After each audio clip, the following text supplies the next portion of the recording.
Fresh bullet wounds, bruises, flesh and blood. It sounds like I'm talking about a horror movie, but it's also what makeup artists and volunteers are creating to train first responders. The Night Team's Patty Santos tells us how a free class is part of a larger plan to give police and medics the best chance to train for real-life disaster.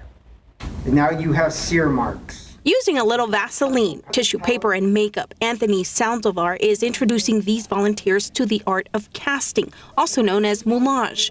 What will happen once I'm done with this, I'll be able to open this up to expose more skin underneath. Silicone? Volunteers will use their practice skills during upcoming mass casualty training exercises for first responders across South Texas. And our first responders will know what they're dealing with. Now, it's pretty gory, but that's the point. It's to shock first responders. It allows the doctors to think in those situations because they're visually cued by what they see. And so it allows them to think through how they would treat a patient with that type of wound. Angela Morgan with the Emergency Preparedness Division of the Southwest Texas Regional Advisory Council, or STRAC, helps coordinate the free basic moulage training class. They're volunteers from different walks of life. Some of them are first responders themselves. This is the burn scar right here. But also in this class are medical providers, even mortuary students like Hannah Shea. So this would be entrance pretty small, and then an exit wound, which is... It took her about 40 minutes to create a bullet wound on her first session. Sure, it's gross and like no one wants to think about it and be horrible if something ever did happen, but the fact that we do have the resources to have us be the best prepared that we can be is super important. now your makeup wedges, these are going to be the best thing to apply the latex. Volunteers say no one wants to think about a mass crisis, but it's important to support those who will see it.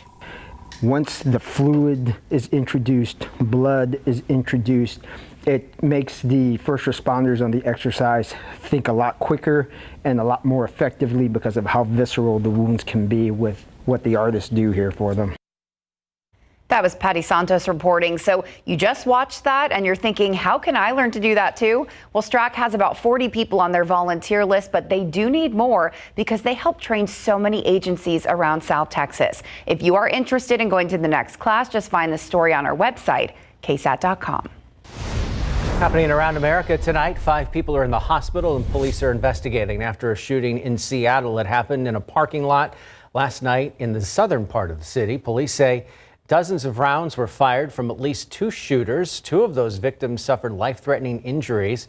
Right now, investigators still don't know what led up to that incident.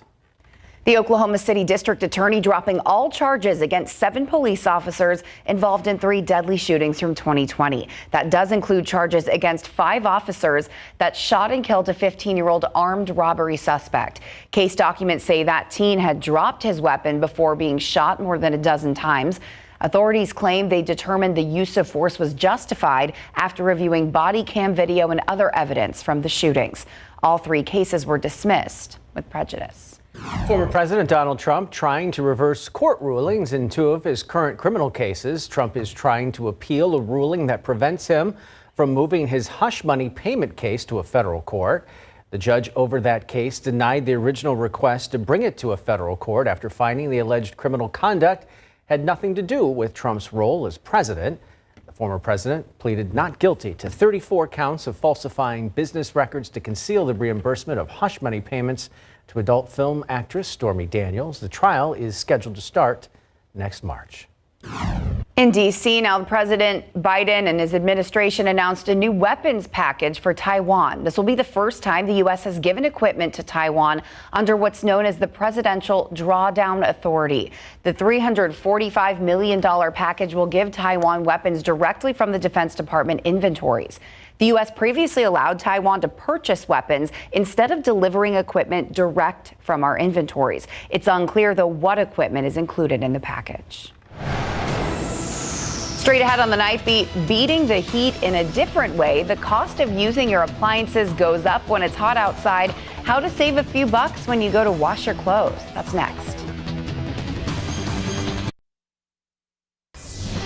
Well, those power bills sure have been some doozies so far this summer. The biggest culprit, of course, the AC that's constantly running. But Other appliances factor in as well. Yeah, 12 on your sides, Marilyn Moritz shows us some easy changes to your laundry routine that can add up to savings. Got kids? You've got mountains of laundry. I do laundry every single day. It's a dirty job, but that's not all. Are we wasting money? Yes, absolutely. Cindy Bray has made laundry her business. I think a lot of people don't even realize about 10% of your energy bill goes to doing laundry. Take the washing machine. Most of the energy in the washing machine goes to heating the water. Solution? Wash mostly on cold. Detergents now are formulated to clean in cold water, says Consumer Reports laundry expert Rich Handel. We find many people overuse laundry detergents. They'll just fill it to the max and dump it in, or they'll throw 2 or 3 pods in. We suggest about 1.5 ounces, which is equivalent to about a shot glass. To keep from washing money down the drain, he says wash full loads only, but don't overfill and skip the fabric softener. And the settings on your washer, use them like the quick wash. As for the spin cycle, go ahead and set that on the highest setting. That'll save you on drying time, and drying is another large expense, whether it's electric or gas. Dryers are energy hogs, costing an average 45 cents a load. Cindy's advice? Run the dryer on low heat.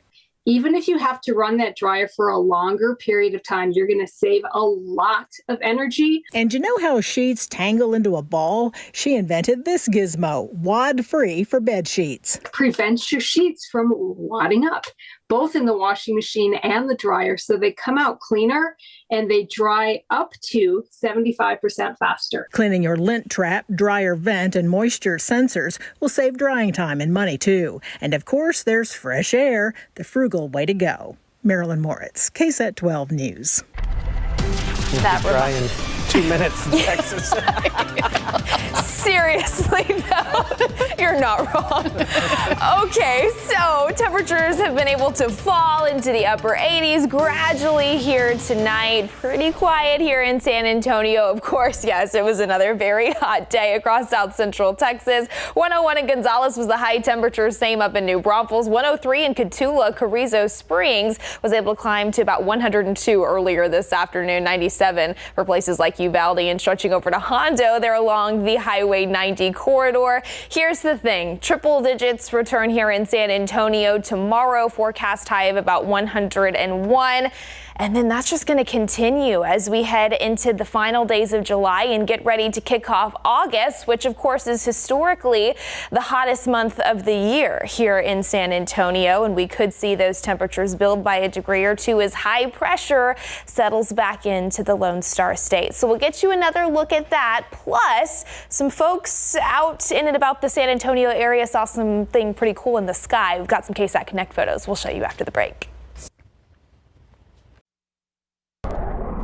Well, it's super, super hot, but there's still some cool things that are coming out of it. Yeah, if you look up at the sky, though, wear sunglasses. Exactly. Don't look straight at the sun. Sun's not going anywhere. That's for sure as temperatures crank up. But okay, so one of the reasons why we likely did not get up to 100 degrees exactly here in San Antonio was because we actually had a deck of mid and high level clouds that has been filtering across the South Central Texas sky.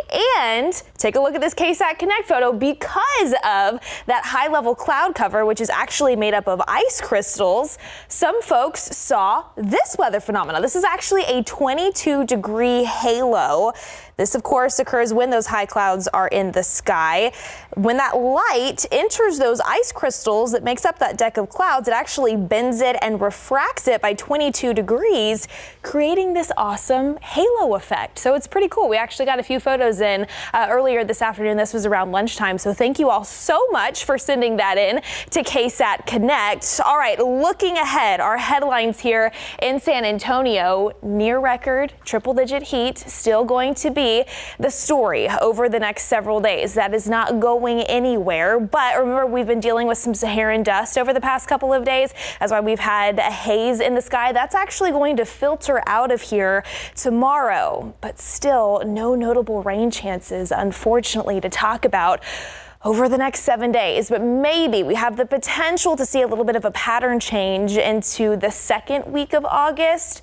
We'll keep eyes on that, but maybe that could give us a little glimmer of hope for a few rain chances to return to the forecast. Something to check back in on. All right, first thing tomorrow, we're going to start around 76 degrees here in San Antonio. Plenty of sunshine by lunchtime. Temperatures climbing into the low 90s, and then with still more sun into the afternoon, we've got that forecast high pointed around 101 here in town. 104 in Carrizo Springs, 101 in Hondo, 102 out east in Gonzales, same up in New Braunfels. And you can see that triple-digit stretch continues all the way through next week right now, potentially even building by a degree or two as we head into the Monday, Tuesday, and Wednesday timeframe. That's when we really start to see that high-pressure system move eastward and settle into the Lone Star State. That's where it is right now, centered off to our northwest. Most of Texas is quiet this hour. You can see a little bit of a different story, though, across the eastern seaboard, even stretching into the Ohio and Tennessee River Valley area. That's where there's another disturbance that's tracking eastward around the far eastern edge of that high pressure system.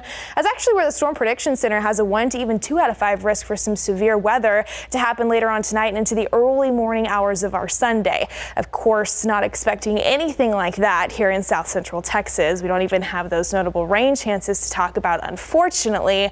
But we will look to the second week of August potentially to see if we can introduce a few finally into the forecast. All right, so yes, we know it is the summer season. It has definitely been feeling like it. Of course, it is still the Atlantic hurricane season.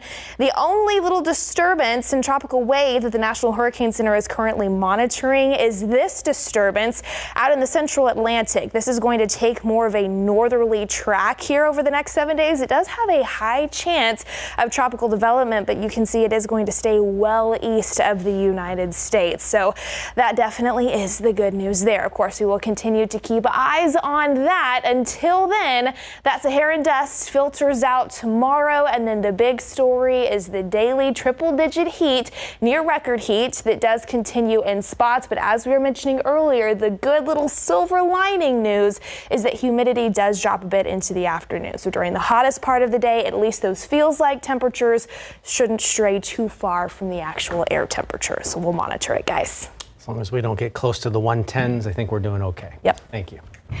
All right, well, SAFC is a stellar team. We know that, but they're not as thrilled right now, especially with the team they just played. Well, you remember last week they lost to like the second worst team in the league? Yeah. Mm-hmm. And this week they were playing the worst team. What could go wrong there? Oh, well, you know, they got a little talking to from the coach all week long. And things turned around for him tonight. We've got the highlights for you coming up. And we're going one-on-one with the Cowboys owner, Jerry Jones. He's got some message for us about us complaining about the weather or something. We'll hear from him coming up. It is game day for San Antonio FC hosting the Hartford Athletic, one of the worst teams in the league. 10th minute, the visitors strike first. Connor McGlynn sneaks that ball into the net, and Hartford goes up 1-0. 5 minutes later, though, Tani Oluwasi. This is the start of an incredible night for him. Ooh, how did he even avoid that goalie? But he gets the ball in the net. That's all that counted. 34th minute, Tani again one-on-one with that goalkeeper. And again, Tani beats him. San Antonio is up 2-1 to get their first lead, but 6 minutes later, Hartford scored again, tied it at 2 right before half. Justin Dillon would add a goal for San Antonio in the 74th minute. 5 minutes later, Tani adds his third goal of the game. Another hat trick for that man. Oh, but he wasn't done. There was some stoppage time, so he got another goal. Might as well. San Antonio wins it 5-2. Camping with KSAT, powered by Davis Law Firm. You might have noticed this week, those of us here in San Antonio like to give KSAT 12 sports crew in California a little hard time when they get to Oxnard for Cowboys camp, because we like to joke about them getting to work in that nice, cool California breeze while the rest of us bake in the brutal hot summer sun.